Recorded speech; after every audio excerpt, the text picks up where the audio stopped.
Nanak प्रगटया।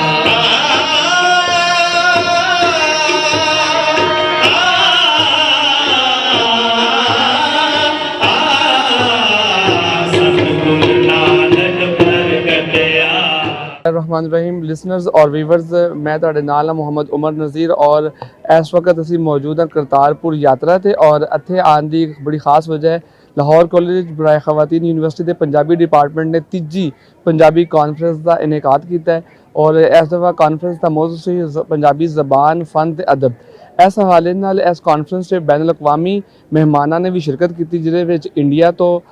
United states of America तो और Canada तो और इस टाइम ਅਸੀਂ ਆਪਣੇ ਮਹਿਮਾਨਾਂ ਨਾਲ ਕਰਤਾਰਪੁਰ ਆ ਚੁੱਕੇ ਹਾਂ ਔਰ ਕਰਤਾਰਪੁਰ ਆਉਣ ਦਾ ਬੁਨਿਆਦੀ ਮਕਸਦ ਆਪਣੇ ਮਹਿਮਾਨਾਂ ਨੂੰ ਕਰਤਾਰਪੁਰ ਦੀ ਸੈਰ ਵੀ ਕਰਵਾਉਣਾ ਹੈ ਔਰ ਇਹ ਜਿਹੜਾ ਲਾਂਘਾ ਖੋਲ੍ਹਿਆ ਗਿਆ ਦੋਵਾਂ ਮੁਲਕਾਂ ਦੇ ਦਰਮਿਆਨ ਇਸ ਬਾਰੇ ਇਹਨਾਂ ਦੀ ਰਾਏ ਵੀ ਜਾਣਨਾ ਔਰ ਕਿਸ ਤਰ੍ਹਾਂ ਇਸ ਤਰ੍ਹਾਂ ਇਹਨਾਂ ਇਕਦਾਮਾਤ ਦੇ ਜ਼ਰੀਏ ਅਸੀਂ ਅਮਨ ਮੁਹੱਬਤ ਔਰ ਭਾਈਚਾਰੇ ਨੂੰ ਫਰੋਗ ਦੇ ਸਕਦੇ ਹਾਂ। और इस वक्त मेरे नाल कुछ असातिज़ा कराम मौजूद ने पंजाबी ज़बान के सदर शोबा डॉक्टर मुजाहिदा तो उन्होंने नाल कुछ गलबात करने हैं।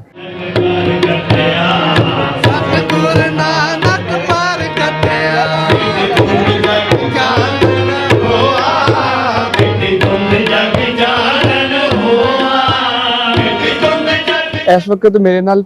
सदर शुबा पंजाबी लाहौर कॉलेज बराए खवातीन यूनिवर्सिटी डॉक्टर मुजाहिदा भट्ट साहब मौजूद ने और इन्होंने इस कामयाबी का सिरा जाता है कि इन्होंने लाहौर कॉलेज बराए खवातीन यूनिवर्सिटी के अंदर पंजाबी अदब जबान तो सकाफत के फरोग के हवाले नाल एक इहो जी बुनियाद रखी है और उस बुनियाद ही नहीं रखी बल्कि हुण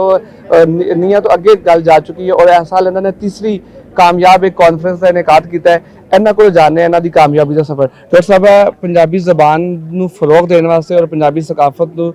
ਤਹਫੁਜ਼ ਦੇਣ ਵਾਸਤੇ ਕਿੰਨਾ ਜ਼ਰੂਰੀ ਹੈ ਕਿ ਅਸੀਂ ਇਸ ਤਰ੍ਹਾਂ ਦੇ ਮੁਜ਼ਾਕਰਿਆਂ ਦਾ ਇਹਤਮਾਮ ਕਰੀਏ।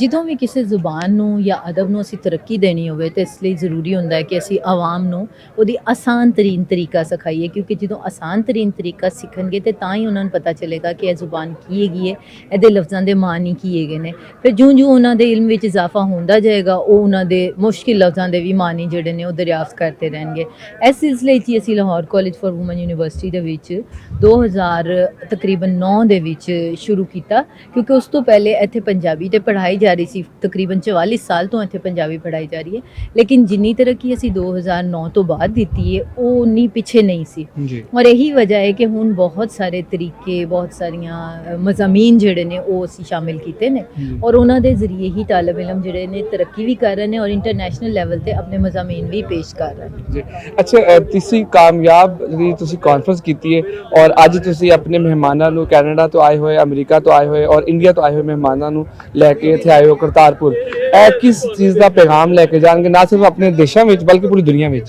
ਹਾਂਜੀ ਇੱਥੇ ਸਭ ਤੋਂ ਪਹਿਲਾਂ ਤੇ ਇਹ ਪੈਗਾਮ ਲੈ ਕੇ ਜਾਣਗੇ ਮੁਹੱਬਤ ਦਾ ਜਿਹੜੀ ਪੰਜਾਬੀ ਦੀ ਮੁਹੱਬਤ ਭਾਵੇਂ ਉਹ ਸ਼ਾਮੁਖੀ ਚ ਹੋਵੇ ਤੇ ਭਾਵੇਂ ਉਹ ਗੁਰਮੁਖੀ ਚ ਹੋਵੇ ਉਹ ਬਰਾਬਰ ਹੈ। ਦੂਸਰਾ ਉਹ ਇਹ ਲੈ ਕੇ ਜਾਣਗੇ ਕਿ ਸਾਡਾ ਰਵੱਈਆ ਇਹਨਾਂ ਦੇ ਨਾਲ ਕੀ ਹੈ। ਸਾਡਾ ਹਰ ਇਦਾਰੇ ਦੇ ਵਿੱਚ ਇਹਨਾਂ ਦਾ ਰਵੱਈਆ ਬਹੁਤ ਅੱਛਾ ਹੈ ਔਰ ਉਹਨਾਂ ਦਾ ਬਹੁਤ ਖਿਆਲ ਕੀਤਾ ਜਾਂਦਾ ਹੈ। ਆਖਿਆ ਜਾਂਦਾ ਹੈ ਕਿ ਪਾਕਿਸਤਾਨ ਨੂੰ ਗਿਆ ਹੋਏ ਲੋਕਾਂ ਦੇ ਨਾਲ ਉਹਨਾਂ ਅੱਛਾ ਸਲੂਕ ਨਹੀਂ ਕੀਤਾ ਜਾਂਦਾ ਜਿੰਨਾ ਅਸੀਂ ਇੰਡੀਆ ਤੋਂ ਆਏ ਹੋਏ ਲੋਕਾਂ ਦੇ ਨਾਲ ਅੱਛਾ ਸਲੂਕ ਕਰਨੇ ਆ ਔਰ ਇਸ ਚੀਜ਼ ਦਾ ਸਬੂਤ ਜਿਹੜਾ ਹੁਣ ਸਾਨੂੰ ਨਜ਼ਰ ਆ ਰਿਹਾ ਹੈ ਕਿ ਅਸੀਂ ਤਾਰਿਆਂ ਦੇ ਨਾਲ ਬਹੁਤ ਅੱਛਾ ਸਲੂਕ ਵੀ ਕੀਤਾ ਹੈ, ਤਰੀਕਾ ਵੀ ਕੀਤਾ, ਉਹਨਾਂ ਨੂੰ ਰਹਿਣ ਲਈ ਜਗ੍ਹਾ ਵੀ ਦਿੱਤੀ ਔਰ ਉਹਨਾਂ ਨੂੰ ਸੈਰ ਸਪਾਟਾ ਵੀ ਕਰਾਇਆ। ਸਾਡੀ ਜਿਹੜੀ ਪ੍ਰਮੋਸ਼ਨ ਹੈ ਉਹ ਵਧੇਗੀ ਤੇ ਸਾਡੇ ਤਾਲਬ ਇਲਮ ਪੜ੍ਹਨ ਵਾਸਤੇ ਉਧਰ ਜਾਣਗੇ, ਉਧਰ ਦੇ ਤਾਲਬ ਇਲਮ ਪੜ੍ਹਨ ਲਈ ਇੱਧਰ ਆਉਣਗੇ ਔਰ ਹੁਣ ਅਸੀਂ ਲੇਟੈਸਟ ਤਰੀਨ ਜਿਹੜਾ ਕੀਤਾ ਉਹ ਇਹ ਕੀਤਾ ਹੈ ਕਿ ਜਾਪਾਨ ਦੇ ਵਿੱਚ ਅਸੀਂ ਪੰਜਾਬੀ ਜ਼ੁਬਾਨ ਜਿਹੜੀ ਹੈ ਉਹਨੂੰ ਸ਼ੁਰੂ ਕਰਵਾਇਆ ਔਰ ਇਨਸ਼ਾਅੱਲਾ ਅਗਲੇ 3 ਸਾਲ ਦੇ ਦੌਰਾਨ ਅਸੀਂ ਜਾਪਾਨ ਵਿੱਚ ਪੰਜਾਬੀ ਸ਼ੁਰੂ ਕਰਾਂਗੇ ਜੀ। ਇਹ ਤਾਂ ਤੁਸੀਂ ਬੜੀ ਹੀ ਇੱਕ ਨਵੀਂ ਖਬਰ ਦਿੱਤੀ ਹੈ ਕਿ ਆਉਣ ਵਾਲੇ ਕੁਝ ਸਾਲਾਂ ਵਿੱਚ ਜਾਪਾਨ ਦੇ ਅੰਦਰ ਵੀ ਪੰਜਾਬੀ ਜ਼ਬਾਨ ਪੜ੍ਹਾਈ ਜਾਏਗੀ